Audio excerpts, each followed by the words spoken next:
अस्सलामु अलैकुम वरहमतुल्लाहि वबरकातुहू।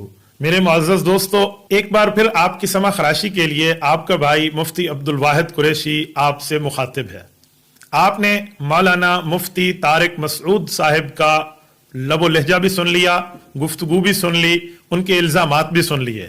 मैं आपकी खिदमत में उनके जवाबुल जवाब को पेश करने लगा हूं, बड़ी तसल्ली के साथ, हौसले के साथ। उन्होंने मुझे ये फरमाया है कि आप एग्रेसिव हो जाते हैं, आप नरम लहजे में बात करें। तो मौलाना अब्दुल वाहिद साहब को मेरा पैगाम पहुंचा दें कि अभी अपना लबो लहजे में थोड़ी शाइस्तगी पैदा कर लें, और अब तकरीरों का दौर चला गया है। मैं उनकी नसीहत को सामने रखते हुए जरा आपके सामने उनकी इस गुफ्तगू की हकीकत पेश करने लगा हूं, जरा आप तवज्जो रखिए।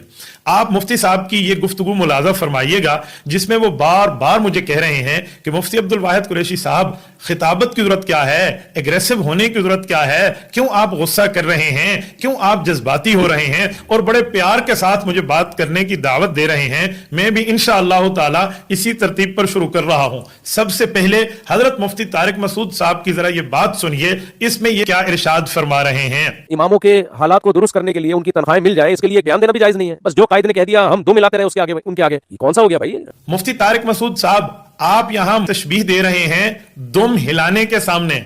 आपको पता है हमारे मुआशरे में दुम हिलाना किस जानवर के लिए कहा जाता है, दुम हिलाना किस जानवर का इशारा होता है। अब इस वक्त हमारे सामईन फैसला फरमाएं कि क्या मुफ्ती तारिक मसूद साहब का ये जुमला उनके एग्रेसिव होने की दलील नहीं है, उनके जज्बाती होने की दलील नहीं है, आपे से बाहर होने की दलील नहीं है। उनका ये एक जुमला पूरी की पूरी गुफ्तगू पे भारी है। मुअज़्ज़ज़ नाज़रीन कराम, आप इस पे खुद फैसला फरमा लीजिए। जनाब मौलाना मुफ्ती तारिक मसूद साहब, आप इतने एग्रेसिव हो गए हैं कि आपका दिमाग और आपके जबान का रिश्ता कट रहा है। सुनिए जरा आपने क्या अल्फाज इस्तेमाल फरमाए। हालांकि एक बहुत बड़ा सवाल ये निशान है कि रूस को भगा दिया, अगर रूस ना भागता, अफगानिस्तान पर कब्जा कर लेता, तो कम्युनिज्म पाकिस्तान में आ रहा था ही नहीं, इस्लाम की तो वाट लग जानी थी।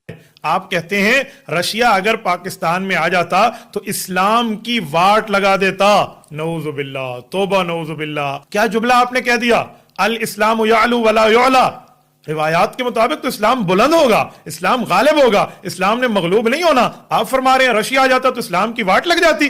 अल्लाह के बंदे, कहना तो यह चाहिए था कि हो सकता है मुसलमानों की वाट लग जाती, लेकिन आप इतने एग्रेसिव हैं। मुफ्ती अब्दुल वाहिद कुरैशी ने तो बड़े आराम से आपसे बात की है, लेकिन आप इतनी परेशानी में आ गए, इतना तिल मिलाना आपने शुरू फरमा दिया, अजी इस्लाम की वाट लगा देता। मौलाना गुजारा फरमाएं, अपने लफ्जों पर गौर करें।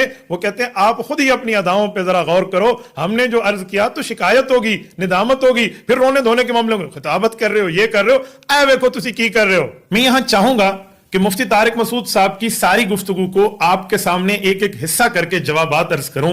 सबसे पहले मैं उनकी बात